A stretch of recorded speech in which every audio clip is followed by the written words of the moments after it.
Hi there, this is Helen Tarrant again from LA.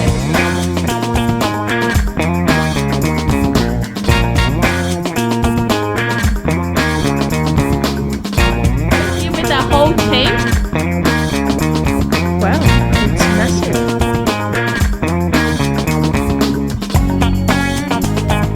Welcome to another episode of Commercial Property Roadshow. You're here with Helen Tarrant, and today I'm actually going to talk to you about first right of refusal for your tenant. So what exactly is that about? It's a clause that you see from time to time in commercial leases, but a lot of people get confused as in exactly what do you do when it comes to a first right of refusal, and exactly what is it that you have to do if you want to sell the property, and what is it that the tenant has to do, and does it affect your relationship with the tenant or the future purchasers? Sometimes the future purchasers are put off by it because they're like, well, you know, if they want to buy and they didn't get to buy it, are they going to be disgruntled? Is that going to interrupt the relationship?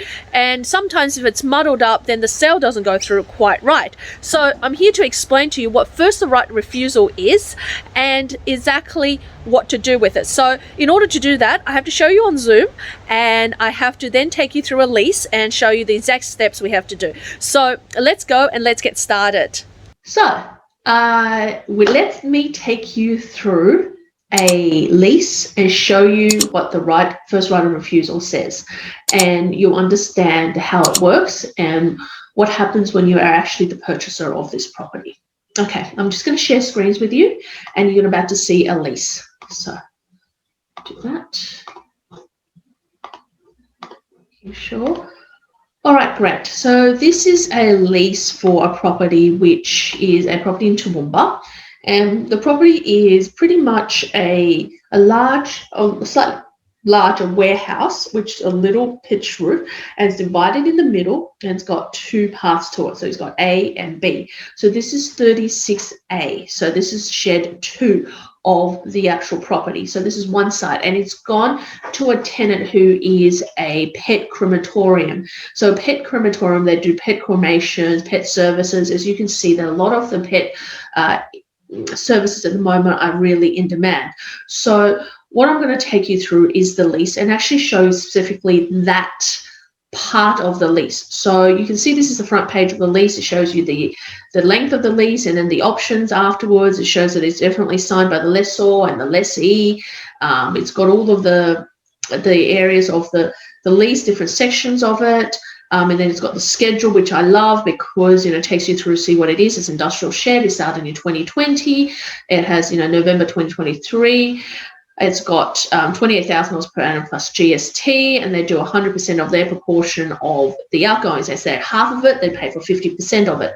It's a pet crematorium, and it's Invo Care Pet Care Proprietary Limited. So they're actually a national tenant.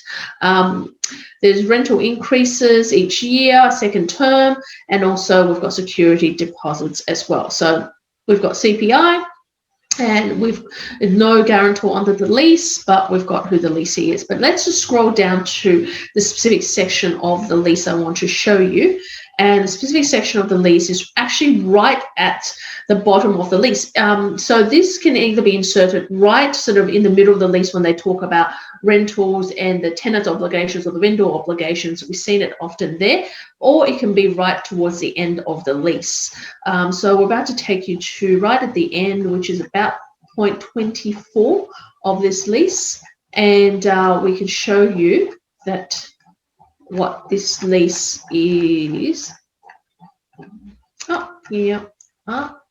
Going too far. Scroll back again. Okay, so here we're at number 24, which is dealings with the land. All right, so dealings with the land talks about the sale, transfer, or the disposal of the land. I'm just going to increase this so you get to see it. So it's now at 175.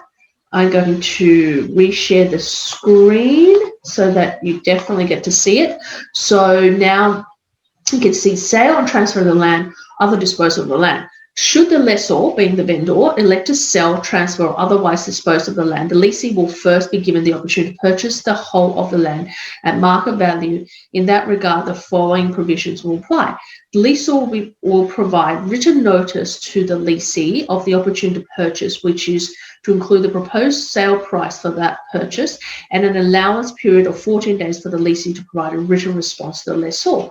So what happens is, say that the vendor wants to sell the property and they have a incoming purchaser who's already agreed on price and pretty much signed the contract. So in this circumstance, the property is getting sold for around $750,000. So they have that agreed already. And remember, they're also not only buying their section, they're buying the whole section, which includes the other side, which they may not want, but because the property is not split up, that comes part and parcel with it. So they may accept it and may reject it. So they need to give them written notice, which gives them 14 days for them to provide a response. Now, once they reply the response, they have to either accept it at the same price and commit to the purchase. So they accept at $745 and commit to the purchase.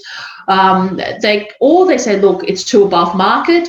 I want to purchase, but I'm going to purchase at market value and nominate, market valuers, a panel 3, to go and value it, which obviously would take longer. They can reject the offer by saying, no, we don't want it. So therefore, then they're free to engage with the current purchaser of the property. So, but if the tenant, which is a lessee, accepts the price, the purchase will proceed on a standard REIQ terms and conditions of the sale. So what that means is that it's a standard commercial contract written by the Real Estate Institute of Queensland, because this property is in Toowoomba, so it's in Queensland, and the settlement will occur 45 days from notice of acceptance of communication with the seller. So once they have that 14 days and they get back to you, they must settle within 45 days after that as well. If the lessee nominates a panel, so if they say that 745 is too high, they're going to nominate a panel of 3 valuers to determine the market value, then they must, within 7 days, provide acceptance of one of the panels. So you must, as the vendor, you must choose one out of them and say, yes, we'll go with them. The lessee will at their expense, so the tenant will go and engage the valuer to determine market value. The market value, once it's determined, becomes a binding contract. And then, of course, then it proceeds to the same thing with the REIQ Real Estate Institute, contract, and then it settles within 45 days. However, if the lessee, which is the tenant, refuses the offer to purchase, the lessor will be at liberty to sell, transfer, or dispose of the interest in the land to the third party. So basically, it just means that if they reject the value, then you can free to sell it to anybody else. So really, there's a 14-day notice period for the tenant to come back to them. So it's really something formal in writing needs to be done, and then something needs to come back within those 14 days after that.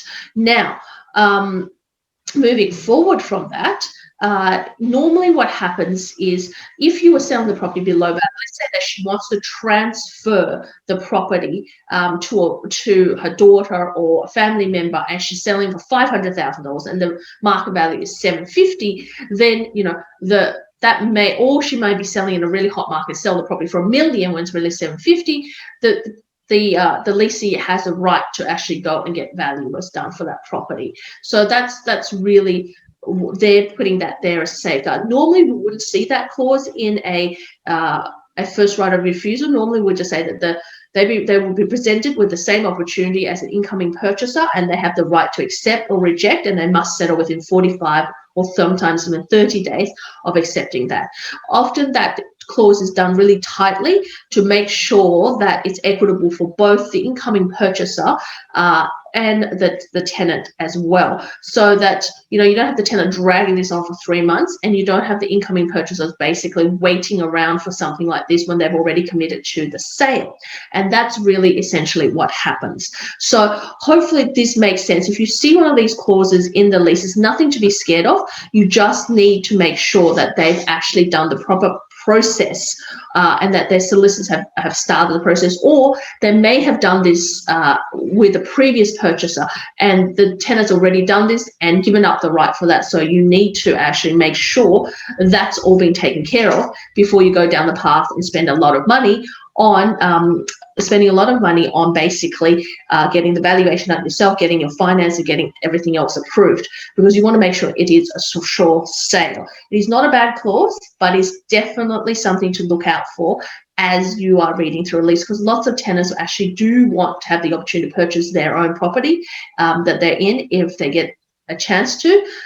And sometimes, if we were the incoming purchaser, we would suggest that we add this clause back into any new leases in the future, so that if we were to sell or strata or subdivide the property in the future, then that tenant again has the right to purchase their side of the business, because they may not want to have the whole warehouse, but they may just want their side of the business. So hopefully that's been really eventful. Join me for other videos where I am going to be sharing with you other things on the different parts of the lease in commercial property. So that now you've seen the video on how to do first right of refusal, you realize that it's actually quite common. So what it actually happens to a lot of leases is you'll find it in the medical leases. You'll find it in a lot of leases that have national tenants even have that right of purchase. Sometimes it might be a franchisee's property, or sometimes it might actually be a really good tenant who's just starting out, who really likes the premises and they've fitted it out, spent a lot of money, but they don't have the money to buy it straight away. But in the future, they would like the option to buy it because they want to make a real go of the business. So that is actually a real asset for you if a tenant wants that first right of refusal. It's not always in the leases, but I do see it in probably about 20% of the leases. They're all different in terms of when you need to give notice, how long the tenant has, and when and the type of sale and finance the tenants is allowed and what you're allowed to do.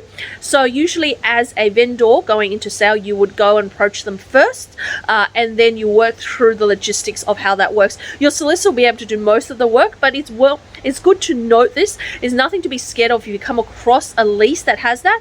If it has that, you always ask the agent and you have it in writing that the tenant has definitely refused, so that clause doesn't exist in the future, or you need to find out from your solicitor whether the clause actually supersedes this lease and the first lot of sales, and that you actually going forward have to also honor that as the incoming purchaser. So there is some ins and outs of it, but it's important to know that the base of it is that it's nothing to be scared of. It's actually a really good sign that the tenant have longevity there and they want to be there for the long term. So I hope that's been informative. Just another nuance and something else that we pick up in our day-to-day, all part of the experience of dealing with commercial property. And again, if you come across some of these lease terms, you've come across some of these things, make sure you do reach out to us. We're always here to help you. We're here to help you build a portfolio. Our team is here to help you succeed in your journey and work out what exactly is the right property for you. So connect with me at helentarrant.com, or click below to book in a strategy session, or just simply email me at helen@commercialpropertycashflow.com.au. Until next time, keep hunting, and I will see you at the next video. Bye for now.